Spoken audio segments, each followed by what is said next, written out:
Welcome to 7 Options to Drive an Optimized Solution. My name is Tim Manhardt, and I'm an optimization consultant with Kronos.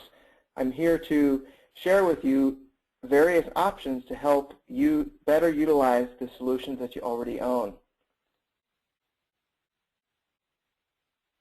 The agenda that will follow during the session is first, to understand the key areas of the optimization process.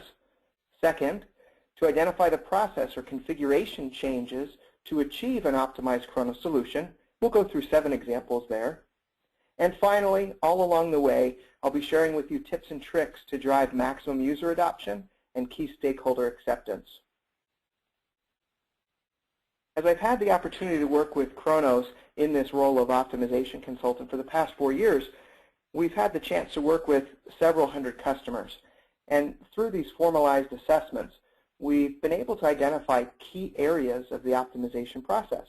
In fact, with this graphic now showing, we've divided workforce management processes into 4 disciplines with 13 categories. As you take a look at this graphic, you'll notice labor cost management, business intelligence, user adoption, and systems management are those 4 disciplines. Within each, you'll see various categories that belong to that discipline. Each of these areas are impacted by the Kronos Workforce Management Solutions. And so it is our goal throughout this session as well to make sure that each and every one of these examples and options that I share with you touch upon each of these 13 categories and 4 disciplines. It's also important to note, as you work within your organization to optimize your Kronos solution, using this hierarchical structure is important to organize your findings and recommendations so that as you're working with various cross-functional leaders within your organization, you're sharing information that's important to them and pertinent to them. You know, your director of finance may really not be interested in the infrastructure management findings. However, those in the IT area will be keenly aware of those opportunities and very interested in your feedback. So as we look at the 7 options, you'll see here the 7 areas that we'll be touching on. We'll be talking about ownership of your workforce management solution, acceptance, guidance, efficiency, transparency, accountability, and learning. Each of these various areas touch upon ownership of the solution as well as your day-to-day users. Each of the solutions found on the right side of the green arrows are solutions that we'll talk about. Now, these 7 that were chosen for this webinar today were chosen based on how common they are as we've worked with various customers in the past. So with each of these 7 options, we're sharing the most common optimization opportunities. You may find that maybe all of these apply to your organization, or maybe just one does. However, I guarantee that as you look at these options with me, you'll find something that you're able to take back to your organization to better improve your systems. So we're going to first take a look at ownership.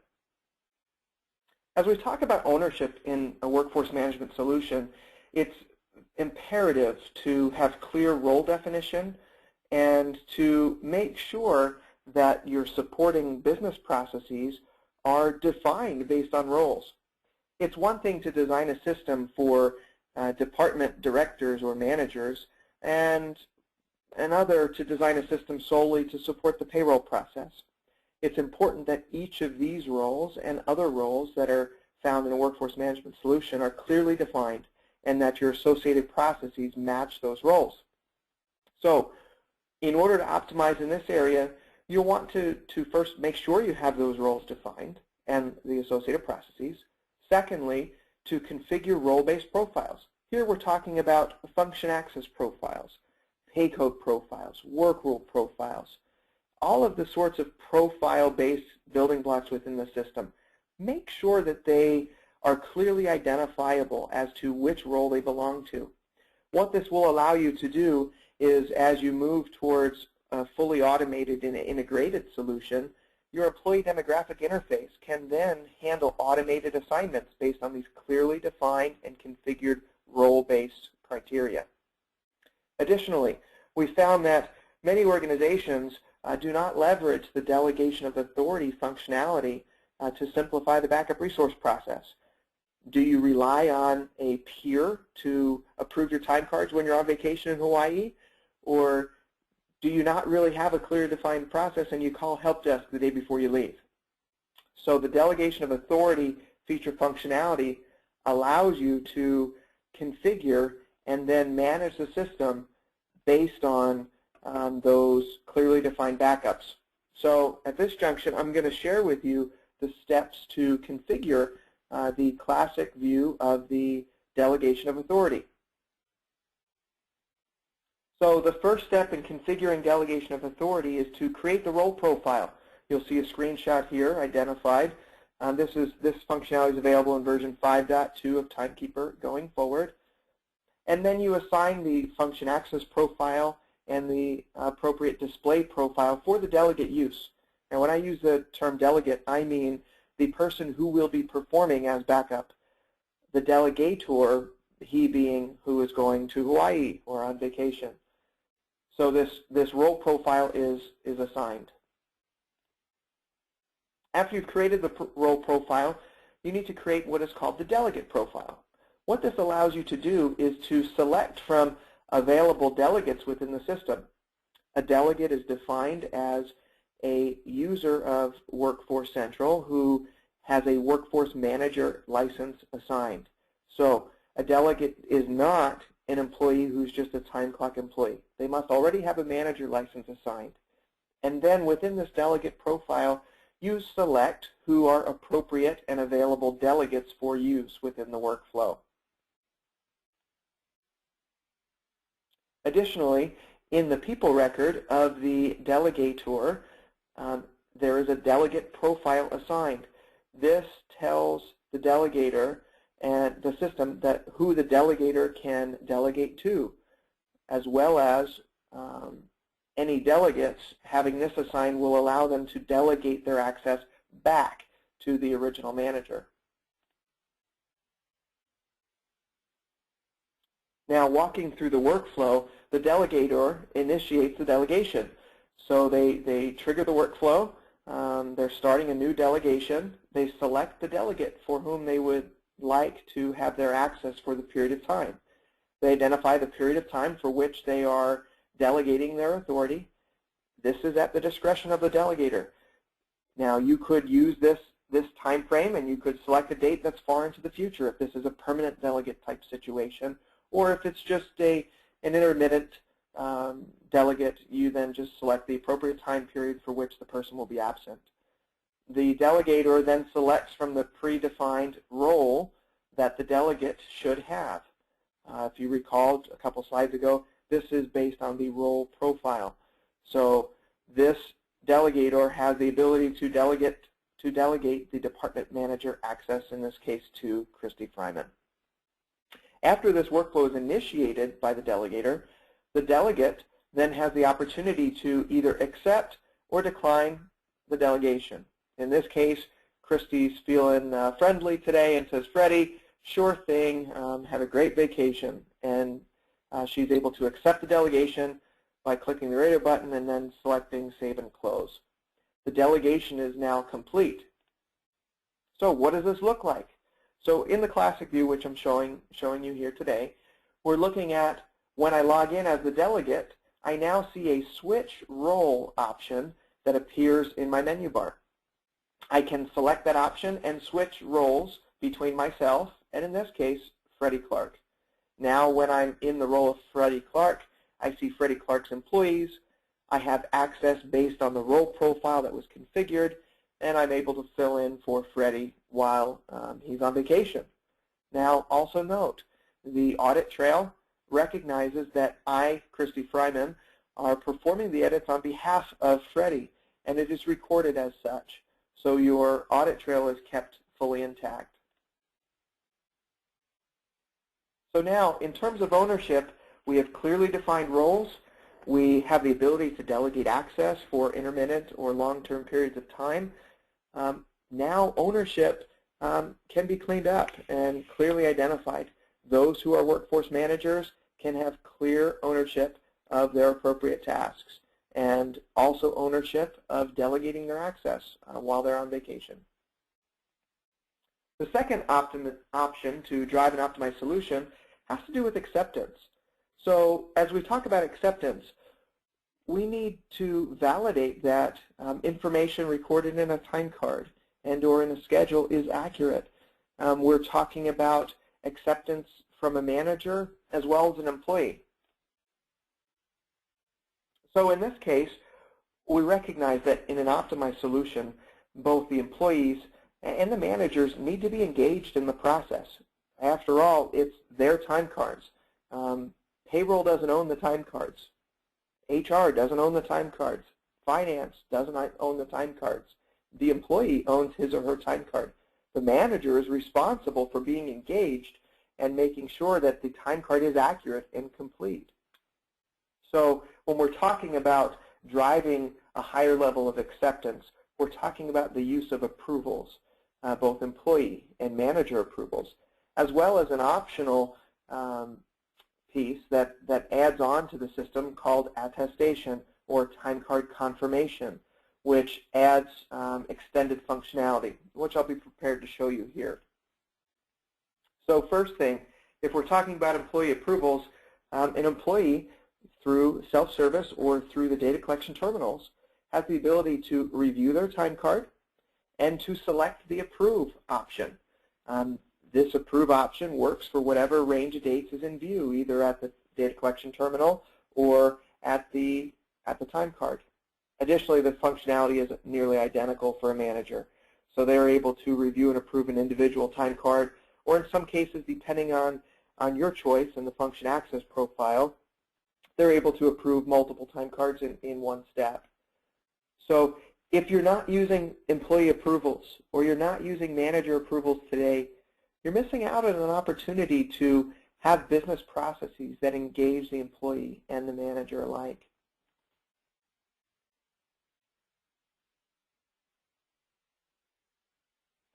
So when we talk about attestation or the time card confirmation, this is a toolkit that's available as an add-on to Workforce Timekeeper, which actually allows, among other things, the ability to configure standardized language. So maybe there's certain language that your general counsel feels would be appropriate that covers the organization, protects the employee and the managers, in ensuring that the process of an approval or an attest to the time card is complete and protects everyone. So this is configurable, and it's available in the time card confirmation tool or attestation toolkit. Again, this is an example to show on the 4500 data collection terminal what this would look like. This is also available on the InTouch terminal.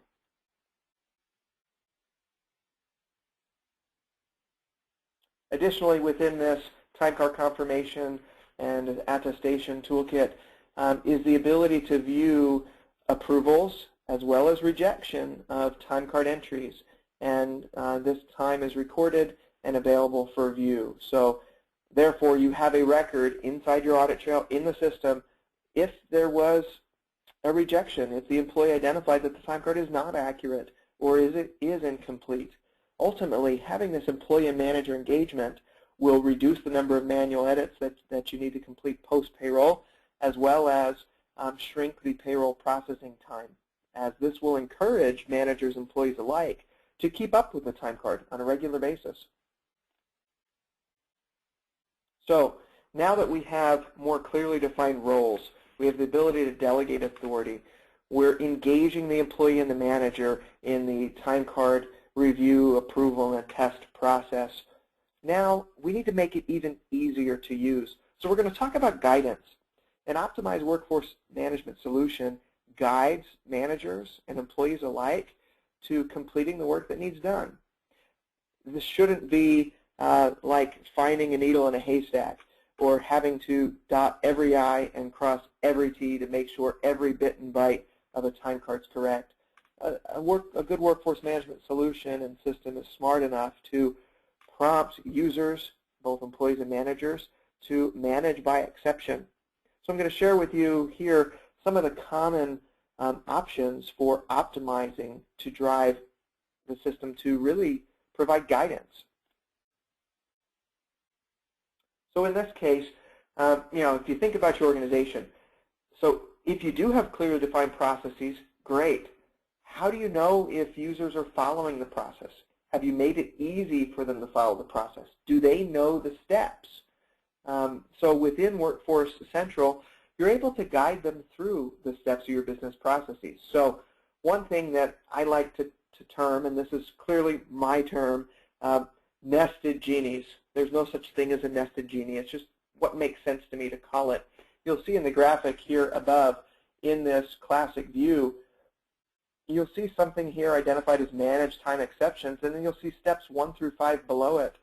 It portrays as if these are steps to the manage time exceptions process, and indeed they are. So we configured genies inside this system to guide the manager through these steps. The first step was missing punch reconciliation, then reconciling unscheduled hours, resolving department conflicts, completing absences, and resolving punch exceptions. These were this was this organization's 5 steps to managing time exceptions. So you can see just by the way this appears, this tends to guide the manager through their steps. They don't have to think about which genie do I pick on next, which one is really my next step. Here we've laid it out in a numbered sequence. Now additionally, in the new user interface, there is featured functionality called wizards, and this will allow you to indeed create and configure your workflow directly within the system. So beginning in version 6.1, these navigators are available. Now the first step to configuring a wizard, or in other words a workflow within the system, is to configure widget parts. These widget parts will be included in the steps of your wizard. In this case, we're using an example of reconcile time cards. So this is described as the reconcile time card part is utilized to report and manage exceptions. And then we have an option to complete a section called instructions. So this is where you can provide any language that you deem appropriate to give your user mid-task instructions. So they're able to click on a help icon that will then pop up whatever instructions you supply here. So this is very, very flexible. This is just an example of configuring one widget part. You might have multiple widget parts, and you probably will, within each of your wizards. After you've configured the widget part, now you configure the wizard to include the desired steps. So in this example, we're going to call this payroll close prep, and this wizard is to guide managers through the steps required to prepare time cards for payroll. And there are multiple widget parts available, and you'll see the ones that I selected here: reconcile time card, check overtime, overtime equalization, and pay code summary. These are the steps that I define for this payroll close prep wizard. After you've configured the wizard, now within the navigator, you select the available wizard, in this case, payroll close prep. Then when you log in as a manager who has that navigator assigned, you'll now see the wizard as well as the corresponding status. So I can see within my payroll close prep, I'm currently on the reconcile time card step. I have 3 steps remaining, so I'm almost done. The system will now guide them through each and every step of your defined workflow, or if we use the configuration language, wizard.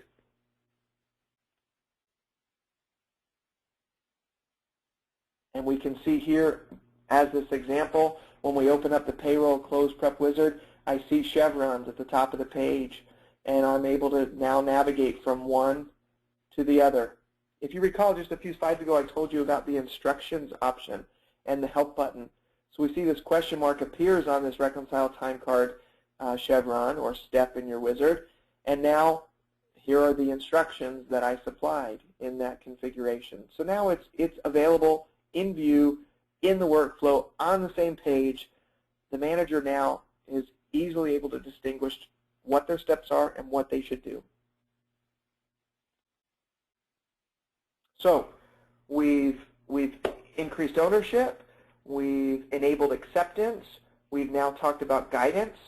Now let's talk about efficiency. So it's great to have ownership and acceptance and to guide the users through this, but this is really only going to help drive an optimized solution if it's an efficient solution. So we're going to talk about feature functionality that I've found as we've worked with customers in the past that is lightly used and is underutilized. So we know in the system, as you interact with Workforce Timekeeper, for example, there are many ways to get the same piece of work done. You can click on a menu and select an option on a menu. You can right-click within your workspace and have a right-click menu pop up. And there are multiple ways even beyond that. Do you know how your users are using the system? Are they menu users? Are they right-click menu users? So make it easy and efficient. A lot of times I've found that organizations train their employees from colleague to colleague, peer to peer, and oftentimes what works for one person isn't the most efficient way for someone else to accomplish the same work. So when you're educating and when you're designing your solution, keep efficiency in mind. Make it easy. Examples within the product that make it easy to have efficient actions is the ability for alerts. In version 6.1 going forward, in Navigator, you're able to see these icons that provide alerts to you of exceptions that need resolved, for example.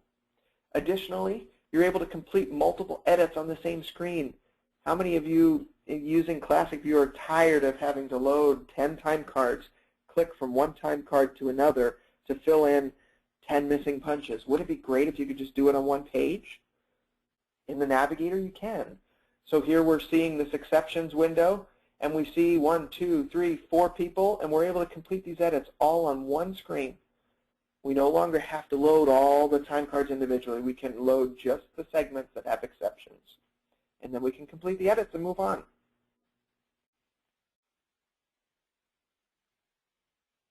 Now we need to talk about transparency. So in order for a system to be optimized, we need to make sure that not only is there clear ownership and we're driving acceptance, we're guiding people through our processes, we're giving them efficient ways, we need to make sure that everyone understands that every action or edit in the system is transparent. Everyone can see it. And when I say everyone, everyone who has access to that list of employees can see these edits. It's transparent. No one's hiding anything in our workforce management solution. We found that too often times organizations allow managers to complete pay code edits on pay codes that are actually calculated by your pay rules. So, for example, overtime. Do your pay code profiles allow your managers to manipulate the total overtime in a time card? If they don't, great. If they do you report on how often people are manipulating your total pay rules? This is something that's very important. We want to make sure that the system is fairly and equitably paying people based on your rules. If people are manipulating totals and you're not aware of it, you're not reporting on it, it's very difficult to stand up and be confident if an employee is challenging a time card. So what I recommend you do first, before you even look at these configuration tweaks I'll recommend, is to do a query against your system and find out if indeed people are manipulating the totals. The query you're looking at here on your screen is a SQL query. You can run it against your database. This query works for Oracle as well as SQL. And you need to supply your comma-delimited list of pay codes, this being the ID of the pay code. So if you're comfortable with database queries, great. You'll know exactly what I'm talking about. If you're not, you're probably scratching your head and say, oh, I need to talk to Johnny or Sally or Sue. That's okay. Work with your IT or DBA to process this query. first ask them to give you the list of your pay codes with their IDs. Then give them the list of IDs that you want to run this query on. This query will present back to you per query how many times someone has made a manual adjustment. And then I would even ask, after you've run this query and you've looked at the results, should users really need the ability to adjust totals in pay codes that are based on your pay rules? I would contest probably not. And if they do, maybe your configuration of your pay rules or work rules is incomplete or inaccurate. So first, run the query and find out.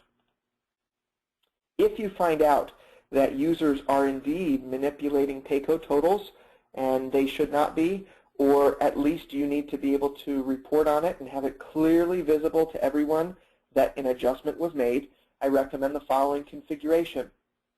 First, define which are your system totaled pay codes versus adjustment pay codes, and then create companion pay codes or duplicate pay codes of your system pay codes with a naming convention that clearly identifies it's an exception or an adjustment. So if we look here, this example is daily overtime. This is something that in my organization I want to allow my managers to adjust, but I want to make sure I know what is system generated versus adjusted by my users. So I duplicate the daily overtime pay code and I give it a prefix. In this case I chose ADJ for adjustment. So now I've created a new pay code that's exactly a copy of daily overtime, but just named differently, and save it. Now, make sure that you update any lookup tables for your payroll interface to make sure that any of these codes that should go over to payroll go over properly. So this is something you would want to partner with whoever owns the logic in your interfaces. That may be IT, or they may be reaching out to a Kronos application consultant or solution consultant who's helped you in the past. Duplicate the existing pay code profile. So if you have a manager-only pay code, this is the one that has just the system ones. You want to duplicate that existing pay code profile. And now you want to add in the pay codes for which they should be able to make adjustments to, in this case, ADJ, daily overtime adjustment, daily overtime, and make sure at the same time to remove the system code of daily overtime. You're then going to want to save your changes and verify and make sure your pay code is now turned on. Now in version 5.2 of Timekeeper going forward, this is a requirement, there are different pay code profiles for edit ability and view ability. So in this case, instead of just manager only on both edit and view, now we have this new pay code profile that is manager time card edits, which includes adjustment codes and does not include system codes. So now a manager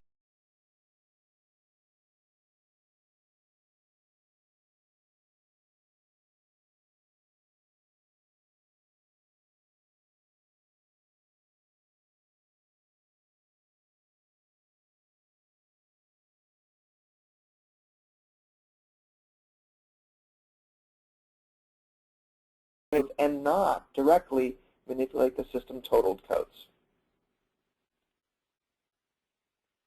So we've driven ownership, we've encouraged acceptance, we've provided guidance, we're enabling efficiency, we're ensuring transparency, and now we need to talk about accountability. So if we don't hold users accountable, if users don't hold themselves accountable, where are we getting anyway? So we need to have and ensure accountability. So when we talk about solution adoption metrics, I want you to think about this for a second. Are your users using the system? Can you validate that? Secondly, are they using it the right way? Are they completing the type of edits that you want them to complete? And are they doing all this in a timely manner? Or are they waiting for payroll close day?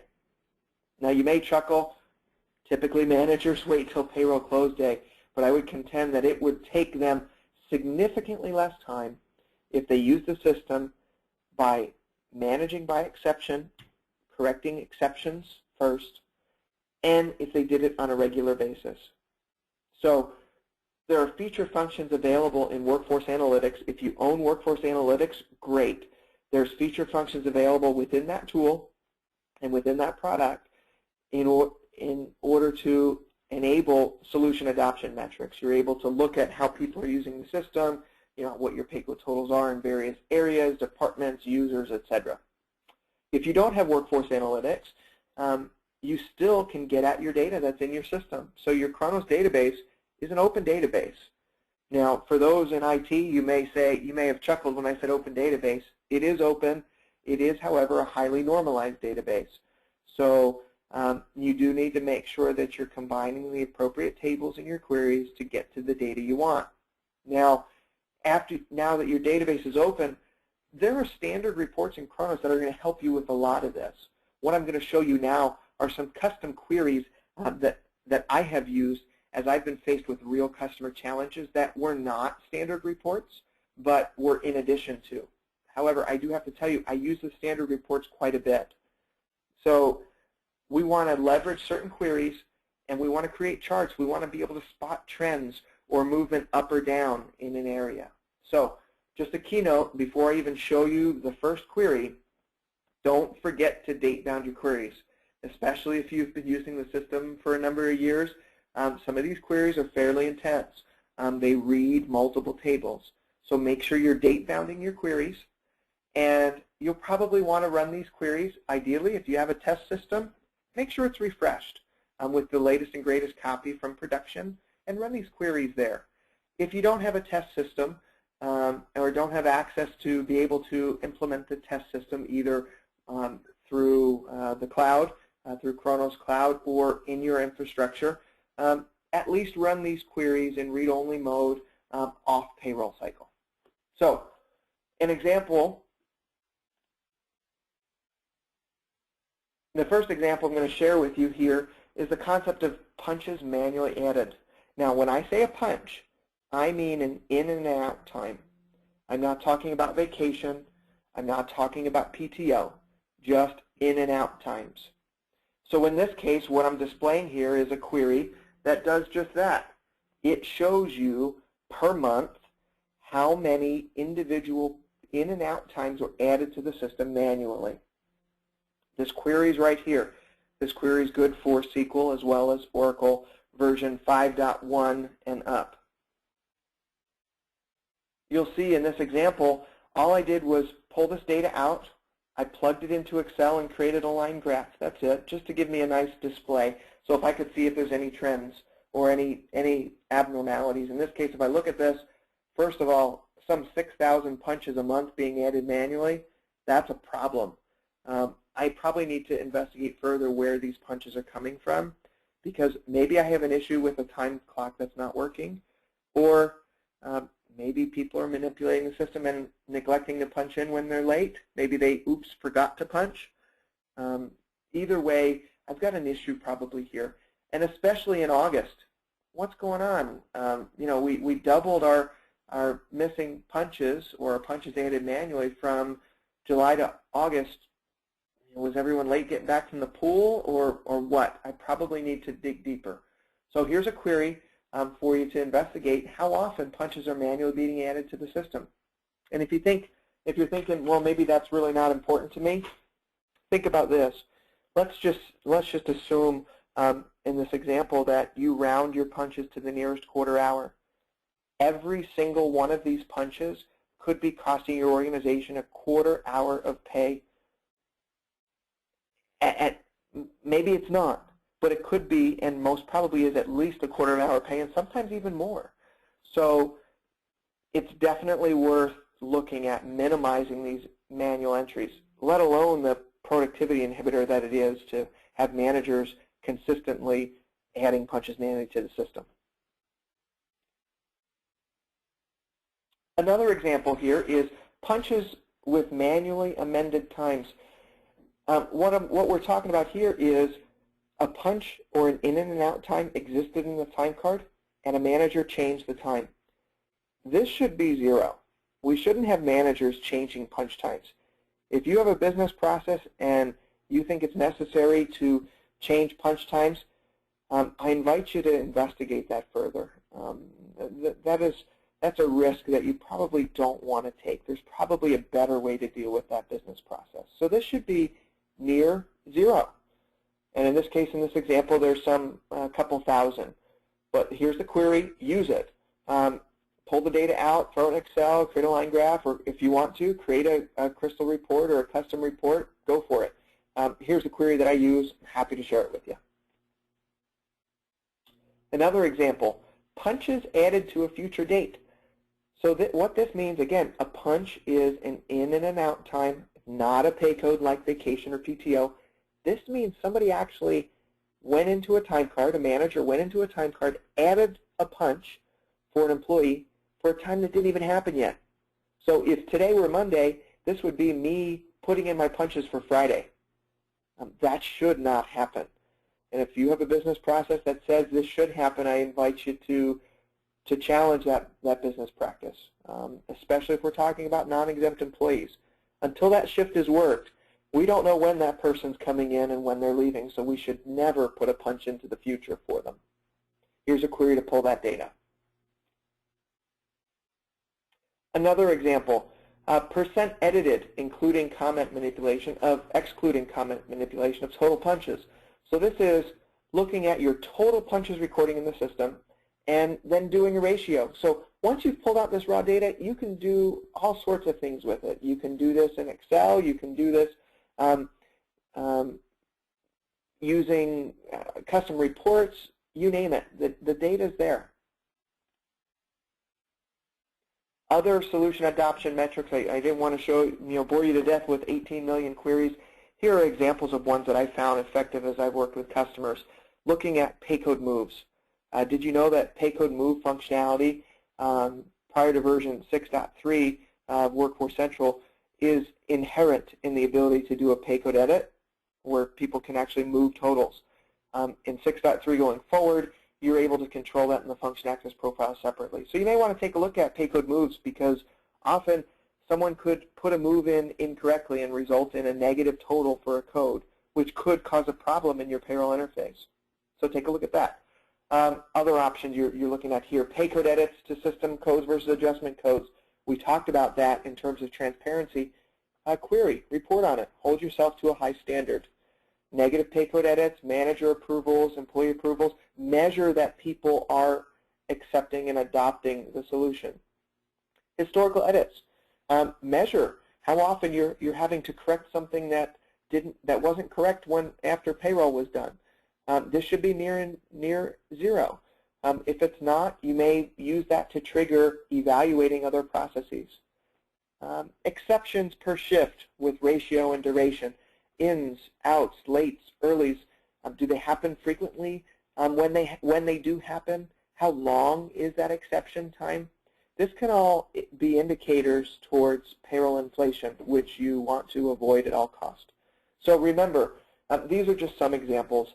It's your data. It's an open database. Look at what works for you. Use the reports that are in the system. When you want to do something a little more intricate than what the standard reports allow, remember the data is open. Use these as examples. Partner with Kronos Services if that's helpful, or partner with your IT department.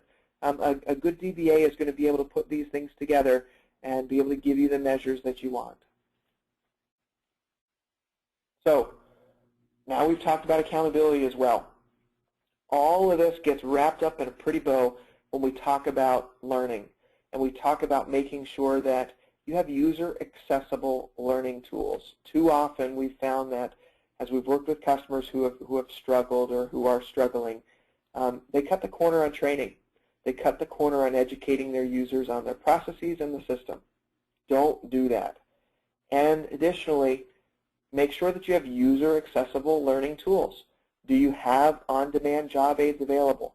Have you put together tutorials? Do you have frequently asked questions site available? If you don't, consider those. Additionally, do you use a learning management system? If you do you use Kronos Knowledge Base and Knowledge Pass? If you're using the Knowledge Pass, which is a subscription through our education service, there is an option to extend that to integrate with learning management system. Take a look at that. Additionally, use the customer portal for your core project team members and your leaders. If they have questions on how they should be educating users on how to do something, there's a plethora of information available on the customer portal. So here's just a screenshot. This is an example of the Knowledge Pass tool that's available. You're able to prepare the project team, train end users, onboard new hires. You're able to upgrade training. You're able to refresh skills, look at tutorials, etc. If this is something you have and you've never looked at, please go look at it right away when you're done this session. There's so much information available. If it's not something you have, I strongly recommend you take a look at it, at least in a demonstration mode. It can give you great ideas at minimum, if not be a solution to help you with your learning. So, what have we learned? We talked about these 7 areas. We talked about ownership, acceptance, guidance, efficiency, transparency, accountability, and learning. And all along the way, we talked about configuration changes or process changes that you can implement to drive your solution to a status of optimized. Additionally, I shared tips and tricks with you, tips and tricks that I use in my everyday job to help drive maximum user adoption and to help with your stakeholders and driving their acceptance. Ultimately, your system is your solution, and you are empowered to make your system a true solution for you. Use the tools that are here in this session. Use those queries. Look at the different feature functions that are available. If the last few versions of Kronos, you've just simply gone from a version to version upgrade, look at the release notes of those versions. Look at the feature functions that are available. So these next steps, evaluate your current solution, determine critical improvement areas for your organization, and ultimately, all along your way, make sure you have sponsorship from your key stakeholders because they will be able to stand side by side with you and drive this whole optimization process. So if you'd like to learn more about this, I invite you to look at Customer Portal as there's great information available there. Additionally, if you'd like to learn more information about the Kronos services designed to help you optimize your solution, take a look at the Kronos website, www.kronos.com/services, and in there you'll find customer testimonials as well as tips and tricks from other customers as well as from your Kronos service advisors. Thank you for attending the session today, and I wish you all well as you strive to optimize your Kronos solution.